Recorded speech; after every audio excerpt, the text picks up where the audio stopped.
Hi everyone, it's Chris from the Driving Theory Workshop, and today I'm going to talk to you about the MSPSL routine. Now, do you know what that stands for?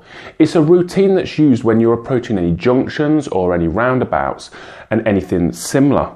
So, MSPSL stands for mirrors. So first of all, you should check your mirrors, either center and left or center and right, depending which way you are turning. Then you should put on a signal in the direction that you are turning.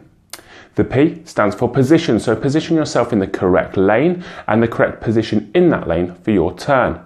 The second S stands for speed, and that is about slowing down for the junction and making sure you're in the correct gear. And the L stands for look, so it's look and check that it is safe to emerge from the junction or onto the roundabout that you're going onto. For more help and support passing your theory test, visit www.drivingtheoryworkshop.co.uk and subscribe to our YouTube channel for more helpful videos.